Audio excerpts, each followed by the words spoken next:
میرے آقا ہیں. بات سمجھ میں آ رہی ہے؟ حضور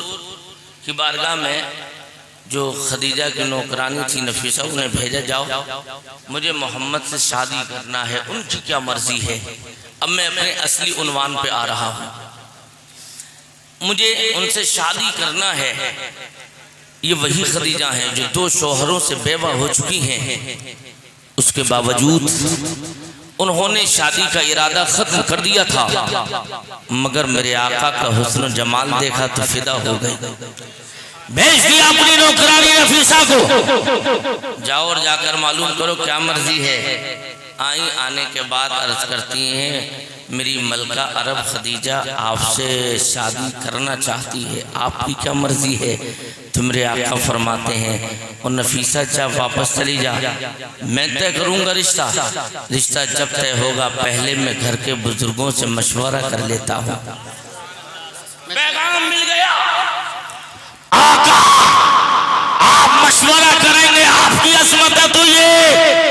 اگر آپ دن کو رات کہہ دیں تو آپ کا خدا دن کو رات میں تبدیل کر دیتا ہے. آپ کے مشورے کے لیے تو پوری دنیا آپ کا مشورہ چاہتی ہے، اور آپ ان گھر والوں کا مشورہ تو مصطفیٰ کی رحمتیں جواب دیں گی. وہ میرے کلمہ پڑھنے والے غلاموں پریشان نہ ہو، یہ مشورہ اپنے لیے نہیں، یہ تعلیم امت کے لیے کیا جا رہا ہے، یہ امت کو سکھانے کے لیے کیا جا رہا ہے، تاکہ میری امت کے بچے کل جوان ہوں گے، اور جوان ہو کر ان کی شادی کے جب رشتے آئیں گے تو کہیں ایسا نہ ہو میری امت کے بچے اپنی مرضی سے شادی کر لیں اور وہ ان کے رشتوں میں ماں باپ کی مرضی شامل نہ ہو. میں اس لیے یہ کام کر رہا ہوں تاکہ میری امت کے بچوں کی جب جوانی کی دہلیز پر وہ قدم رکھے، ان کے شادیوں کے رشتے آنے لگے تو کم از کم وہ اپنی مرضی سے نہیں، ان کی نگاہوں میں ان کے پیغمبر کی ہسٹری ہو تو فوراً بزرگوں کی بارگاہ میں آ کر اپنے گھر والوں کی مرضی سے رشتہ کرے. اتنا سننا تھا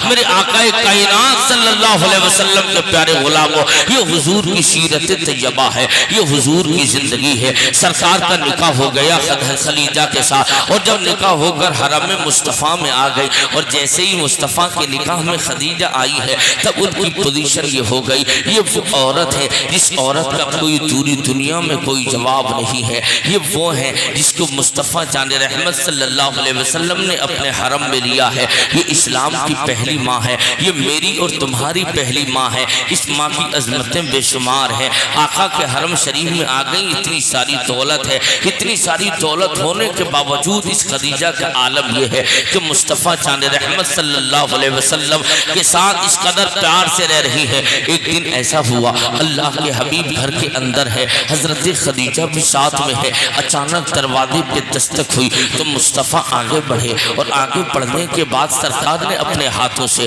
اپنے دروازے کو کھول دیا. اور جیسے ہی کنجی شریف کو کھولا ہی تھا کیا دیکھا؟ سامنے سے ایک بوسیدہ چہرہ ہے، یعنی بوسیدہ کپڑے ہیں، اور اس سامنے سے ایک جھریوں والا چہرہ ہے. ہاتھ میں ایک ڈنڈا ہے، پیروں میں پھٹی پرانی چپلیں ہیں، بدن گرد آلود ہے. سرکار نے دیکھا، حیرت میں پڑ گئے. آقا نے سلام کیا اور اس عورت نے سلام کا جواب دیا. مصطفیٰ جان رحمت آگے بڑھے، اور بڑھنے کے بعد سرکار نے اپنی اس دائی ماں حلیمہ کی فوراً جو ہے ہاتھوں کو چومنا شروع کر دیا. حلیمہ کی پیشانی کو مصطفیٰ نے چوم لیا، اور چومنے کے بعد انگلی پلپلی ساتھ میں سرکار ساتھ میں لے کر اندر آ گئے. جیسے ہی اللہ کے حبیب اندر لے کر آئے ہیں کیا دیکھا؟ دور سے بیٹھی خدیجہ دیکھ رہی ہے، اور خدیجہ دیکھتی ہے آخر یہ عزت والی کون عورت ہے جس کا مصطفیٰ اس قدر پیار کر رہے ہیں. مصطفیٰ بیٹھے ہیں تو سرکار نے اپنے اکانے شریف سے مزمل والی چادر کو اتارا اور اس چادر کو زمین پہ بچھایا، اور زمین پہ بچھا کر اللہ کا حبیب دو زانو بیٹھ گیا. دو زانو بیٹھ کر بات ہو رہی ہے. ایک ماں اپنے بیٹے سے بات کرتی ہے، ایک ماں اپنے بیٹے سے بات کر رہی ہے. سرکار ان کی باتوں کو کان لگا کر سن رہے ہیں، اور ان کے پراموسی ان کے جو ہے مرجھائے چہرے پر آپ کی نظریں جمی ہوئی ہیں. ٹکٹکی باندھ کر جھریوں والا چہرے پہ نظریں نبوت جمی ہے، نگاہی نبوت جمی ہے، اور کانوں سے ان کی گفتگو سن رہے ہیں. دور سے خدیجہ دیکھ رہی ہے، اور خدیجہ نے جب دور سے دیکھا، جب سکون نہ ملا تو دوڑ کر آ گئی، اور آنے کے بعد عرض کرتی ہے یا رسول اللہ یہ تو بتا دیجئے یہ عزت والی عورت کون ہے سرتاج، جس کی آپ اس قدر محبت سے باتیں سن رہے ہیں، جس کی آپ اس قدر محبت سے چہرہ دیکھ رہے ہیں، یا رسول اللہ کون عزت والی عورت ہے؟ تو میرے آقا فرماتے ہیں خدیجہ جانتی ہو نہیں، میرے آقا فرماتے ہیں خدیجہ یہ کوئی عام عورت نہیں، بلکہ یہ وہ عورت ہے کہ جس عورت نے بچپن میں مجھ محمد کو جس نے دودھ پلایا تھا، یعنی دودھ پلانے والی رضائی ماں حلیمہ ہے، اتنا سننا تھا۔ میں عرض کرتا چلوں پیارے، جب حضرت حلیمہ سعدیہ جنہوں نے حضور کو بچپن میں دودھ پلایا تھا، اس دودھ پلانے والی ماں کا مصطفیٰ اتنا احترام کر رہے ہیں، تو کاش اگر حضور کی حقیقی ماں حضرت آمینہ ہوتی تو پیغمبر کتنا احترام کر رہے ہوتے۔ حلیمہ کے سامنے بیٹھ گئے میرے آقا، اور جیسے ہی خدیجہ کہتی آقا جب ماں ہے تو یہ بات بتا دو، آپ دو زانو ان کے آگے کیوں بیٹھے ہیں؟ آؤ یہ تم سے بولتی ہے، تم کان لگا کر سن رہے ہو، یہ بول رہی ہے تو آپ کی نگاہیں ان کے چہرے پہ جمی ہے۔ تو آقا فرماتے ہیں خدیجہ تجھے معلوم نہیں، یہ بھی اپنے لیے نہیں کیا جا رہا ہے، یہ بھی تعلیم امت کے لیے کیا جا رہا ہے، تاکہ میری امت کے بچے جب بڑے ہو جائیں، ان کی شادی ہو جائے، اور شادی ہونے کے بعد جب نئی نویلی دلہن آئے تو انہیں ماں باپ کے سامنے بیٹھنے کا طریقہ آ جائے۔ نعرہ تکبیر، نعرہ رسالت، مسلک اعلی حضرت سرکار کی آمد، عظمت والدین، شان والدین، کیا کہنے ہیں، واہ واہ واہ، تاکہ ماں باپ کے سامنے بیٹھنے کا سلیقہ آ جائے۔ میں بات رو کر عرض کرتا چلوں پیارے، آج تو ہمارا دستور یہ ہے، ہمارا باپ نیچے بیٹھتا ہے مگر ہم اوپر بیٹھنے کی کوشش کرتے ہیں، ہماری ماں نیچے ہے ہم اوپر بیٹھ رہے ہیں۔ میں کہتا ہوں اسلام کے سنی زندہ دل جیالو، ایسا نہیں، تو اپنے نبی کی پاکیزہ سیرت پڑھ لے، ماں کو کہاں بیٹھنا چاہیے، تجھے کہاں بیٹھنا چاہیے۔ اگر تیرے احترام سے ماں خوش ہو گئی تو تیرا بیڑا پار ہو جائے گا۔ آگے بڑھیے۔ اب حلیمہ سعدیہ جب اسی گھر میں ہے، 2 مہینے تک مصطفیٰ کے گھر مہمان بن کے رہی، اس کے بعد ڈھیر سارا انعام و اکرام حضرت خدیجہ نے دیا، آپ واپس گھر تشریف لے گئی۔ 40 سال کی عمر شریف میرے آقا کی ہو گئی، اور 40 سال کی عمر شریف ہو جانے کے بعد آج ہم دیکھ رہے ہیں اللہ کے حبیب صلی اللہ تعالیٰ علیہ وسلم کی زندگی سے ہم ہٹ چکے ہیں، ہم نے مصطفیٰ کی سیرت کو اپنے اندر سے نکال دیا ہے، ہم نے مصطفیٰ کی سیرت کو بھلا دیا ہے۔ اللہ کا حبیب مصطفیٰ چاند رحمت، جیسے ہی مصطفیٰ چاند رحمت صلی اللہ تعالیٰ علیہ وسلم نے اعلان نبوت کیا، اور اعلان نبوت کے بعد مسلمانوں عالم یہ تھا مصطفیٰ چاند رحمت کا لوگ کلمہ پڑھنا تو دور کی بات، جو خاندان والے تھے وہ بھی ساتھ چھوڑ کے چلے گئے، جن لوگ تھے سب کے سب ساتھ چھوڑ دیا، اور جب ساتھ چھوڑ دیا نا مسلمانوں، اس وقت میں حالت یہ رہی سب جھٹلا رہے ہیں، کوئی میرے آقا کو ساحر بولتا ہے، کوئی میرے آقا کو کاذب بولتا ہے، کوئی میرے آقا کو مجنون بولتا ہے، کوئی میرے آقا کو جادوگر بولتا ہے، لیکن اس وقت میں کوئی اپنانے کو تیار نہیں تھا۔ حضرت خدیجہ مصطفیٰ کو اپنا رہی ہے، اور اس کے بعد میں آہستہ آہستہ یہ اسلام پھیلتا رہا۔ اے مسلمانوں، آج تمہیں پلا پلایا اسلام مل گیا ہے، جس کی بلبوتے تمہیں کسی چیز کا احساس نہیں ہے، بلکہ تاریخ اٹھاؤ تو پتہ چلے گا۔ تم بھی آج اپنے آپ کو مصطفیٰ کا غلام کہتے ہو، میں کہتا ہوں نہیں،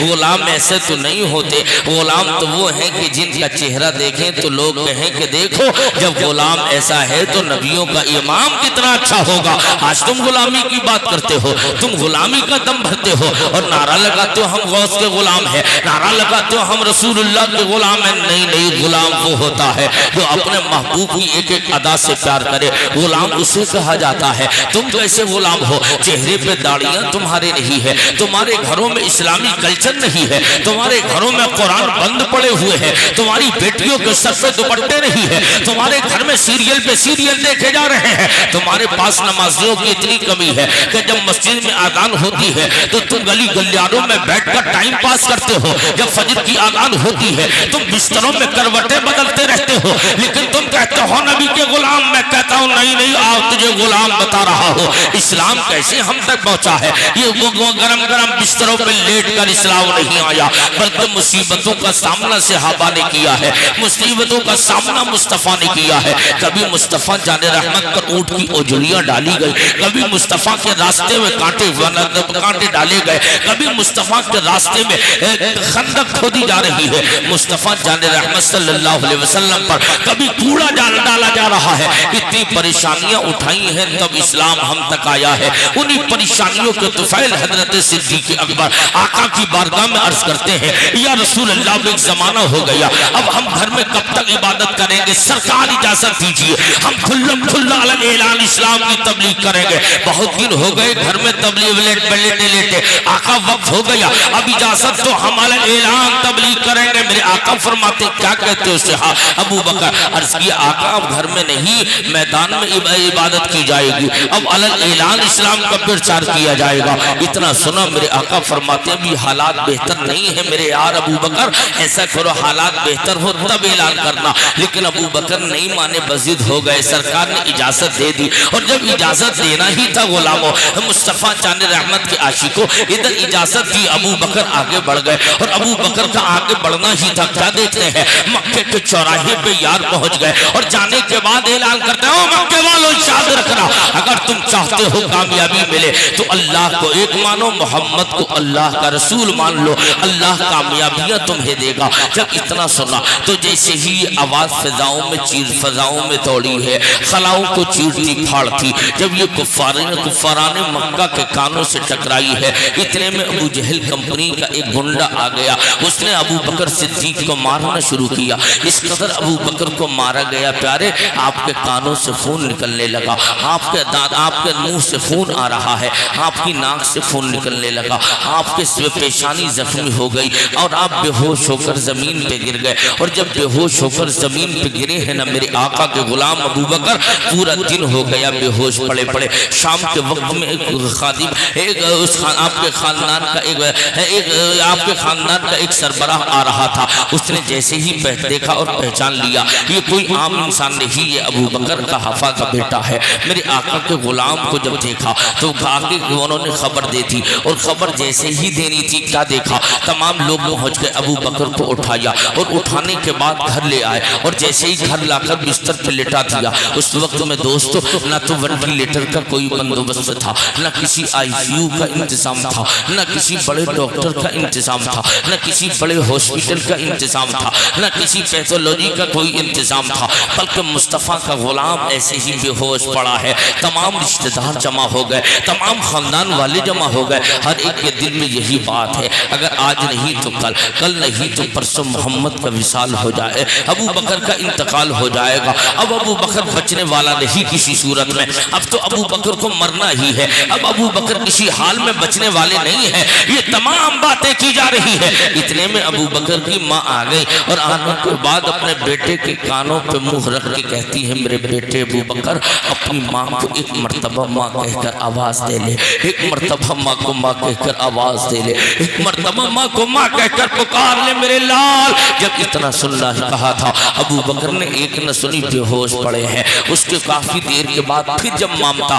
کی ممتا آخری مرحلے میں آتی ہے تو ابو بکر صدیق کو آپ کی کانوں پر رکھ کر ماں بولتی ہے میرے بیٹے ایک مرتبہ ماں کو ماں کہہ کر آواز دے. جیسے ہی ماں کی آواز حضرت صدیق اکبر کے سماعتوں کے پردے سے ٹکرائی ہے, ابو بکر نے آنکھیں کھولی اور آنکھیں کھولنے کے بعد ابو بکر نے ماں کو دیکھا, ماں نے ابو بکر کو دیکھا, ابو بکر کی کنڈیشن دیکھی, ابو بکر کی ماں کی آنکھوں میں خوشی کے آنسو آ گئے, میرا بیٹا ہوش میں آ گیا. اس کے بعد میں جیسے ہی ابو بکر کا اگر میں آپ سے پوچھتا چلوں پیارے اس جگہ پہ اگر میں یا تم ہوتے یا کوئی اور ہوتا تب اس کی پوزیشن یہ ہوتی, آنکھیں کھلتی تو اپنے ماں باپ کو یاد کرتا, آنکھیں کھلتی اپنے بیوی بچے یاد آتے, آنکھیں کھلتی اپنے دھن دولت کے بارے میں یاد کیا جاتا. لیکن مصطفیٰ کا اشارہ ابو بکر آنکھیں کھول رہا ہے تو ہم نے پوچھ لیا او میرے بیٹے ابو بکر بتا تیرا حال کیسا ہے. تو ابو بکر عرض کرتے ہیں ماں یہ نہ پوچھ میرا حال کیسا ہے, مجھے یہ بتا دے آمنہ کا لال کیسا ہے. نعرے تکبیر, نعرے رسالت, مسلک اعلی حضرت سرکار کی آمد شان مصطفیٰ کیا بات ہے واہ واہ واہ مجھے یہ بتا آمنہ کا لال کیسا ہے حضرات تاریخ آگے بڑھ رہی ہے میں آپ سے عرض کرتا چلوں پیارے آج ہندوستان کا آپ نے جائزہ لیا ہے آپ ہندوستان کے حالات سے بخوبی واقف ہیں اس لیے کہ ہر شخص کے ہاتھ میں موبائل ہے روز مرہ کی خبریں اس کے موبائل میں فوراً آ جا رہی ہیں تمہیں معلوم نہیں ہے ابھی چند دن پہلے ہی یہ تو حالات ہیں ہمارے یہاں مسلم مخالف اس قدر طاقت ہے پنپ کر کے مسلم مخالف ایجنڈے اٹھا کر اسے پاس کیا جا رہا ہے ابھی کچھ دنوں 4-6 دن ہفتہ بھر پہلے کے معاملات ہیں کرناٹک کے اندر ایک جو حجاب کا معاملہ چل رہا تھا اس حجاب کے معاملے پر وہاں کی حکومت نے وہاں کے کورٹ نے فیصلہ دے دیا اسلام میں پردہ کوئی ضروری چیز نہیں ہے اسلام میں پردہ کوئی ایشو نہیں ہے اسلام میں پردے کا کوئی بہت بڑا مہتو نہیں ہے لیکن میں کہتا ہوں یار یہ کیا باتیں کی جا رہی ہے اب وہ آغاز تھا اب تک تو یہ لوگ خاموش تھے لیکن اب تمہارے پردے کے بہانے آپ پردے پہ آگے اور جواب دیتے ہیں اسلام میں اگر پردہ ضروری ہے تو اسلام میں مسلمانوں کی عورتیں پردہ کہاں کرتی ہیں اگر 100 میں سے مشکل سے 5% عورتیں پردے میں رہتی ہیں باقی 95% تو برسر عام مارکیٹ میں رہتی ہیں وہ تو پردہ نہیں کرتی اس کے باوجود اسلام میں اگر اہم رکن ہوتا تو وہ اسلام کی عورتیں پردہ کرتی میں کہتا ہوں اور اسلام کی عزت دار بیٹی اسلام کی عزت دار بہن اسلام کی عزت دار ماں تو میرے مشورہ مان لے تو اگر دیکھنا جواب ملتا ہے کہ دیکھو پردہ نہیں کرتی تو میں آپ سے کہتا ہوں جوانوں آپ سے کہتا ہوں بزرگوں اگر جب اس طریقے سے باتیں جب کوٹ کرنے لگے تو یا وہ دن دور نہیں اب برے دن تمہارے آنے شروع ہو گئے ہیں جب پردے کے بہانے تمہاری مسجدوں پہ پابندیاں لگائی جائیں گی کل کہیں کوئی کہے گا دیکھو نا مسلمان نماز تھوڑی پڑھتے ہیں تو مسجدوں کا کیا ہوگا سارے نمازی مسلمان تھوڑی ہیں تو 4% لوگ نماز پڑھتے ہیں باقی لوگ تو نمازیں نہیں پڑھتے تو میں کہتا ہوں اے لوگوں اگر آج تمہارے حالات اتنے برے ہیں تمہاری بیٹیاں بے پردہ ہوئی تو کرناٹک کے کورٹ نے ان کے اوپر سے پردے کے قانون کو ہٹا دیا اور کہا کہ اسلام میں کوئی پردے کا مہتو نہیں اسلام میں کوئی پردے کا اتنا بڑا قانون نہیں اسلام میں پردے کی کوئی اتنی بڑی اہمیت نہیں میں کہتا ہوں مسلمانوں اگر تم نمازیں نہیں پڑھو گے تو کل وہ دن تمہیں دیکھنا پڑے گا تمہاری مسجدوں پر بھی پابندیاں لگے گی اور میں کہتا ہوں اسلام کی عزت دار بیٹیوں تم یاد رکھنا یہ تو کورٹ کہہ رہا ہے میں تم سے کہنا چاہتا ہوں ارے وہ تو دنیا والے ہیں جن کے لیے دنیا کے کورٹ کی اہمیت ہے ہم تو مدینے والے کے غلام ہیں ہمارے لیے تو مدینے والے کا حکم کافی ہے مر سکتے ہیں لیکن مدینے والے کے فرمان سے نہیں ہٹ سکتے ہیں وہ پردے پہ چھٹیاں کی جا رہی ہے پردے کو لاگو نہیں کیا جا رہا ہے ہم پردہ اسلام کی بیٹیاں ہیں کر کے دکھائیں گے لیکن آج ہم جب جائزہ لیتے ہیں تو ہمیں پتہ چلتا ہے مسلمانوں یہ ہمارے ہی گھر کی بیٹیاں ہیں یہ ہمارے ہی گھر کی بہنیں ہیں یہ ہمارے ہی گھر کی مائیں ہیں آپ دیکھیے گا جب آپ مارکیٹ نکلو تب دیکھنا ہماری 60 سال کی بہن ہماری 60 سال کی ماں نقاب پہن کے مارکیٹ جاتی ہے اور ہماری 18 سال کی جوان بیٹی ہے وہ بے پردہ مارکیٹ میں جاتی ہے اور اس مارکیٹ میں بے پردگی کا عالم تو یہاں تک ہو گیا پہلے تو یہ پردہ ہٹا تو پردے میں پہلے چہرہ دکھایا گیا پردہ ہٹا اس کے بعد میں یہ دوپٹہ جو ہے سر پہ آ گیا لیکن یہی تک ابھی ختم نہیں ہوا اب یہ پردہ یہ جو دوپٹہ ہے سر سے اتر گیا اب تو عورتیں اپنے بازوؤں میں پن کے ذریعے اس کو پرویا جا رہا ہے نہ تو گلے میں ہے نہ سر پہ ہے نہ ان کا چہرہ ڈھپا ہوا ہے اس کے باوجود ہم فیشن کے اس دور میں جی رہے ہیں اے اسلام کی عزت دار بیٹیوں سنو تو صحیح تم اگر اپنی بقا چاہتی ہو تم کامیابی چاہتی ہو تو مغربی تہذیب میں تمہاری ترقی نہیں ہے اگر ترقی ہے تو مصطفیٰ جان رحمت کی تہذیب میں ترقی ہے اگر تم وقار چاہتی ہو تو تمہیں مغربی تہذیب میں وقار نہیں ملے گا اگر عزتیں چاہتی ہو تو مغربی تہذیب میں عزت نہیں عزت ہے تو مصطفیٰ کے قانون میں عزت ہے عزت ہے تو مصطفیٰ کے قانون میں عزت عزت ہے، مصطفیٰ کے طریقے پر عزت ہے۔ آج تم کہتی ہو دیکھو نا آج بنگلہ دیش کی ایک آوارہ کتیا ہے تسلیمہ نسرین نام اس کا ہے، وہ یہ کہتی ہے اسلام نے عورت کو پردے کی چہار دیواری میں قید کر دیا ہے۔ جب سے اسلام آیا ہے اسلام نے عورت کو پردے میں قید کر دیا، اسلام آیا ہے اسلام نے عورت کو اس کے حق نہیں دیے۔ میں کہتا ہوں نہیں، اسلام جب تک نہیں آیا تھا تب تک عورتیں زندہ دفن کی جا رہی تھی، بیٹیوں کو زندہ دفن کیا جا رہا تھا۔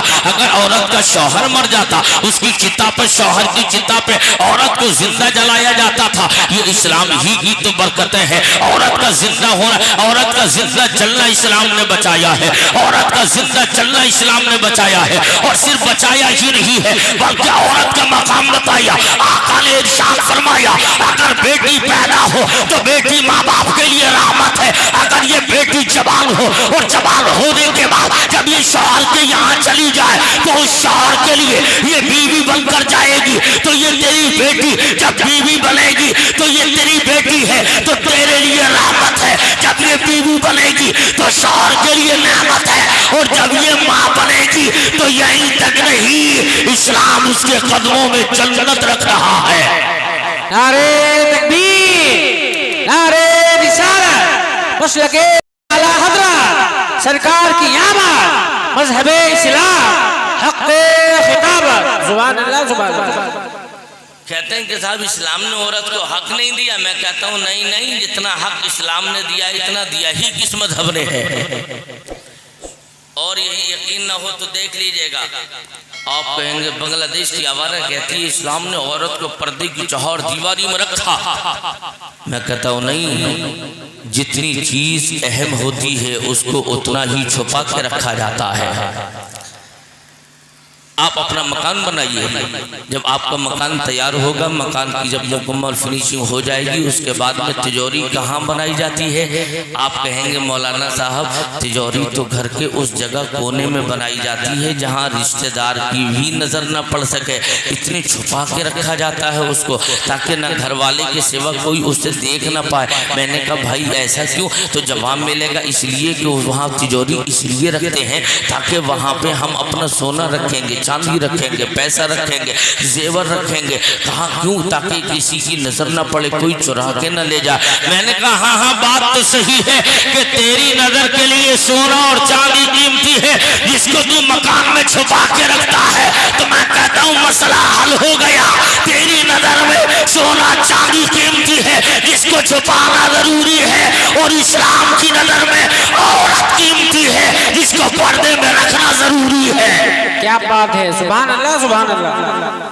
پردے کی بات کرتے ہو، آج ہمارا پردہ اللہ کی پناہ، ہماری 60 سال کی امائیں ہیں وہ تو نقاب پہن کے 16 سال 18 سال کی بیٹیاں بے پردہ۔ میں کہتا ہوں عزت دار بیٹیوں، اس میں تمہاری عزت رہی، عزت اس میں ہے جب تم نقاب میں چلو گی، پردے میں چلو گی تو غیر مسلم بھی دیکھ کے کہے گا کوئی اور نہیں، یہ مصطفیٰ جان رحمت کی غلام جا رہی ہے، یہ کسی مصطفیٰ کے عاشق کی بیٹی جا رہی ہے، یہ مصطفیٰ جان رحمت کی بیٹی سیدہ فاطمہ کی کوئی کنیز جا رہی ہے۔ تمہارا فخر تو جب ہوگا، تمہارا نصیب بلند جب ہوگا، لیکن تم اگر مغربی تہذیب پر چلی تو تم نے ان بمبئی کے گنڈوں والے اپنے لباس کو بنا لیا، اگر ان بمبئی کے مکار عیاش عورتوں کو اپنا آئیڈیل بنا لیا تو یہ بھی جہنم میں جائیں گی، تمہیں بھی جہنم میں لے کے جائیں گی۔ کامیابی اسی میں ہے اسلام کی بیٹیوں، کامیابی اور فلاح اسی میں ہے کہ تم مصطفیٰ جان رحمت کی بیٹی سیدہ فاطمہ کے نقش قدم پہ چل جاؤ، فاطمہ بھی راضی ہوگی، فاطمہ کا خدا بھی راضی ہو جائے گا۔ حضرات تاریخ آگے بڑھیے، آج ہمارا پردہ ہے، بڑے پردے کی باتیں کی جاتی ہے۔ میں کہتا ہوں مصطفیٰ کی بیٹیوں کا پردہ تو دیکھ لو، 10 محرم کی تاریخ ہے، اس 10 محرم کی تاریخ کو کیا ہوا؟ مصطفیٰ جان رحمت کے شہزادوں کو میدان کربلا میں تمام شہزادوں کو شہید کر دیا گیا سوائے زین العابدین کے۔ زین العابدین بچے ہیں، 10 تاریخ ہو گئی، 11 12 تاریخ تاریخ یا کسی اور تاریخ مختلف روایتیں ہیں، 10 تاریخ کے بعد میں ان تمام مصطفیٰ جان رحمت کے گھرانے کی بہو بیٹیوں کو قیدی بنا دیا گیا، اور قیدی بن جانے کے بعد اب یہ مصطفیٰ جان رحمت کی بیٹیاں ہیں، اب یہ قیدی بن کر کے جا رہی ہیں۔ تو اس وقت میں ملک شام کے راستے کی طرح یعنی کربلا سے ہوتے ہوئے 2 مہینہ یا 1.5 مہینہ یا 1 مہینے کے فیصلے پر اس طریقے سے گھمایا جا رہا ہے، گلی گلیاروں میں گھما کر کے مصطفیٰ جان رحمت کی بہو بیٹیوں کی عزتوں کو نیلام کیا جا رہا ہے۔ سرکار کی بیٹیوں کے سروں سے چادریں چھین لی گئی ہیں، انہوں نے اپنے بالوں سے اپنے چہروں کو چھپایا ہے۔ اس وقت میں کیا ہوا، مصطفیٰ جان رحمت کے ایک صحابی ہے، ملک شام میں ہے، اس وقت ان کو پتہ چلا، اور پتہ چلنے کے بعد میں انہیں یہ معلوم ہوا کہ مصطفیٰ جان رحمت کے شہزادے حسین کو میدان کربلا میں شہید کر دیا گیا۔ ان کا کٹا ہوا سر نوک نیزہ پہ لے کر یزیدی لا رہے ہیں، اور نکاروں کے ساتھ میں وہ تمام لوگ خوشیوں کے ساتھ میں لے کر آ رہے ہیں، اور ان کے گھرانے کی بہو بیٹیوں کو قیدی بنا دیا گیا ہے۔ یہ تمام باتیں جب لے کر یہ تمام پیغام ان صحابی تک پہنچا، انہوں نے وہاں سے گھوڑے کو ایڑ لگا دی، اور آنے کے بعد کاکا نامی پہاڑی پر یا بنو غحافہ کے پہاڑی پر آ گئے، اور آنے کے بعد جب قلعے بنو سعد کے قریب پہنچ گئے تو کیا دیکھا، یہ کربلا کا لٹا قافلہ وہی پہنچنے والا تھا۔ یہ لٹا قافلہ جب وہاں پہنچنے والا تھا، اور اس لٹے قافلے کو جب دیکھا گیا، اور دیکھ لینے کے بعد میں فوراً وہ صحابی کھڑے ہو گئے۔ کیا دیکھتے ہیں، مصطفیٰ جان رحمت کے بیٹے حسین کا سر نوک نیزہ پہ ہے، اور ایک بچی 6-7 سال کی ہے، اس بچی کو وہ بچی ہے وہ گھوڑے پر بیٹھی ہوئی ہے، اور زین العابدین کے تمام ہاتھ پیر کسے ہوئے ہیں۔ اس بچی نے دیکھا، اور مصطفیٰ کے صحابی نے دیکھا سر کی طرف، آنکھوں سے آنسو نکل آئے، اور آنسوں سے آنسو نکلنے کے بعد وہ صحابی کہنے لگتے ہیں، آنکھوں میں آنسو تھے تو فوراً حسین کی بیٹی سکینہ ہے، انہوں نے کہا بابا جان کیوں رو رہے ہیں آپ کے رونے کی وجہ کیا ہے؟ تو فوراً وہ صحابی کہنے لگتے ہیں، بیٹی میں اس لیے رو رہا ہوں، میں اس لیے رو رہا ہوں، آج سے پہلے مدینے میں نے اسی سر کو دھڑ سے لگے ہوئے مدینے والے نبی کو میں نے اسی سر کے بوسہ دیتے ہوئے میں نے نبی کو مدینے میں دیکھا تھا، اسی گلے کو مصطفیٰ چومتے تھے، اپنی گود میں اسی شہزادے کو بٹھاتے تھے۔ آج اس لیے رو رہا ہوں کہ ان یزیدیوں نے حسین کے گلے کو نہیں کاٹا ہے بلکہ مصطفیٰ کے چومنے کی جگہ کو کاٹ لیا ہے، اس لیے میں زارو قطار رو رہا ہوں۔ اتنا سننا تھا، فوراً وہ سکینہ کہنے لگتی بابا جان جب آپ رو ہی رہے ہیں تو سنو، آپ ہمارے ہمدرد ہیں۔ ہاں ہمدرد ہو، کہا کہ ایسا ہے بیٹی اگر ہمدردی کی بات کرتی ہے تو سن لے، میں ہی نہیں اس شہزادے کے نانا کا صدقہ پوری کائنات کھا رہی ہے، میری سانسیں بھی اسی کے نانا کے طفیل ہے۔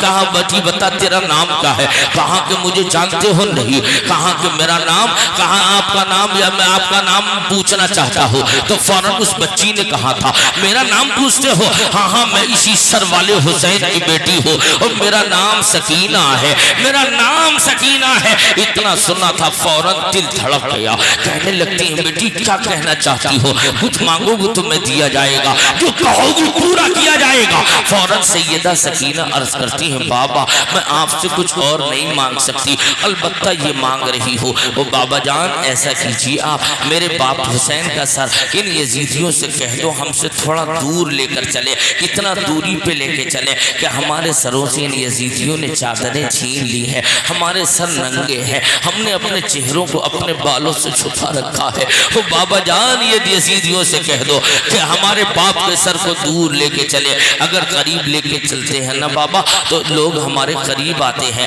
جو تماشائی ہیں تماشا دیکھنے آتے ہیں وہ ہمارے قریب ہو جاتے ہیں۔ تو اے بابا جان ہم سیدانیوں کے پردے کا اہتمام سلامت نہیں رہتا۔ میں کہتا ہوں اسلام کی عزت دار بیٹیوں بات تو سنو، آج تمہارا اگر ایک باپ مر جائے، تمہارا اگر خالی باپ مر جائے تب تمہارا کیا ہوتا ہے کہ جیسے ہی رات کے 2 بجے باپ کے انتقال کی خبر لگتی ہے تو ہماری بیٹی اپنے شوہر کو لے کے رات کے 2 بجے سسرال کی چوکھٹ پہ چلی جاتی ہے، جیسے ہی اپنے گھر پہنچتی ہے تو کیا دیکھتی ہے اپنے دروازے پر بہن پھیل جاتی ہے تو پڑوس کی عورتیں اس کی چیخ سن کر اٹھاتی اور اس کے باپ کی چارپائی کے قریب میں اس بیٹی کو لٹا دیا جاتا ہے اور وہ اپنی بیٹی اپنے باپ کو یاد کر کے روتی ہے۔ اس وقت اس بیٹی کو رونے کا عالم یہ ہے اس بیٹی کے سر پہ دوپٹہ نہیں رہتا، اس بیٹی کی آواز کتنی بلند ہوتی ہے پتہ نہیں چلتا، اس بیٹی کے سر کا دوپٹہ الگ پڑا ہے، گریبان بڑا ہو گیا ہے،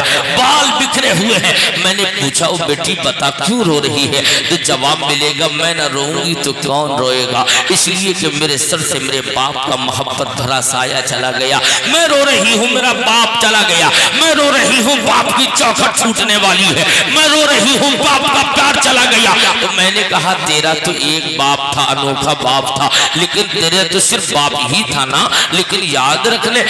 تیرا تو باپ تھا تو تو نے اس اپنے باپ کی محبت میں نہ تجھے اپنے سر سے دوپٹے کا پتہ ہے، نہ تجھے اپنے باپ کی محبت میں اپنے آواز کی پرواہ ہے، نہ تجھے اپنے گریبان کی پرواہ ہے، کتنی بے پردگی ہو رہی ہے اور کس قدر بیان کر کر کے تو رو رہی ہے، نہ تیری آواز کہاں سے کہاں جا رہی ہے، تجھے کسی چیز کا پتہ کہا نہیں میں تو باپ کی محبت میں ہوں، مجھے کچھ نہیں پتا۔ میں کہتا ہوں یہ تیرا انوکھا باپ ہے، لیکن یاد رکھ لینا اس بیٹی کے کلیجے سے بھی تو پوچھ لے، اس بیٹی کے دل سے تو پوچھ لے، اس بیٹی نے اپنی آنکھوں کے سامنے 18 سال کے علی اکبر کو کٹتے ہوئے دیکھا، اس بیٹی نے آنکھوں کے سامنے 23 سال کے قاسم کو کٹتے دیکھا، اس بیٹی نے آنکھوں کے سامنے حضرت عباس جیسے بہادر چچا کو کٹتے دیکھا، اس بیٹی نے اولو محمد جیسے 6 مہینے کے بھائی کو کٹتے دیکھا، اس بیٹی نے اپنی آنکھوں سے 56 سال کے باپ حسین کو ایک وقت میں کٹتے دیکھا، یعنی پورا خاندان آنکھوں کے سامنے کٹ رہا ہے، بھائی کی لاش پر گھوڑوں کی ٹاپوں سے روندا جا رہا ہے، باپ کی لاش کو روندا جا رہا ہے، اور اس کے باوجود ان کے سروں کو نوکے نیزہ پہ رکھ دیا گیا، مگر اس وقت میں بھی ان بیٹیوں کو یاد آیا۔ اب میں نے تصور میں عرض کیا او سیدہ سکینہ بتاؤ تو صحیح، ہمارے معاشرے کی بیٹی کا اگر تنہا باپ مرتا ہے تو اس کو پردے کا احساس نہیں ہوتا، اس کا گریبان بڑا ہو گیا، ان کے سر پہ دوپٹہ نہیں، اس کا بال بکھرا ہوا ہے، مگر اے سکینہ تیری آنکھوں کے سامنے تو 6 مہینے کا علی اصغر نے دم توڑا، تیری آنکھوں کے سامنے 18 سال کے جوان علی اکبر نے شہادت پائی ہے، تیری آنکھوں کے سامنے قاسم نے اولو محمد نے شہادت پائی ہے، 72 40 سال تیری آنکھوں کے سامنے کٹ گئے سکینہ، تیرا باپ کا سایہ اٹھ گیا، مگر تجھے اس وقت میں بھی اگر خیال آیا تو باپ کا خیال نہیں، صرف پردے کا خیال کیوں؟ تو سکینہ کا جواب آئے گا او میرے نانا کے غلام یاد رکھنا ہم سید علیوں کے گھر کا معمول یہ ہے، ہمارے گھر کے جوان اسلام کو کربلا میں بچا رہے تھے اور ہم نے پردہ کر کر اس بچے اسلام پہ عمل کر کے دکھایا ہے۔ نعرہ تکبیر، نعرہ رسالت، مسلک اعلی حضرت، فیضان اعلی حضرت، خاندان مصطفیٰ، یادگار کربلا، فیضان امام حسین، خاندان امام حسین، شریعت مصطفیٰ، سبحان اللہ سبحان اللہ۔ اس لیے میرے بھائیوں آج کے جلسے کا یہی پیغام ہے، عزتدار بیٹیوں پردے میں رہو، نوجوانوں آپ اپنی نظریں نیچی کر کے چلو، بزرگوں اور جوانوں نماز کی پابندی کرو، شریعت کے مطابق اپنی زندگی گزارو، کیونکہ آپ کے جب انتقال ہوگا اس وقت میں کوئی چیز ساتھ جانے والی نہیں، اگر کچھ ساتھ جائے گا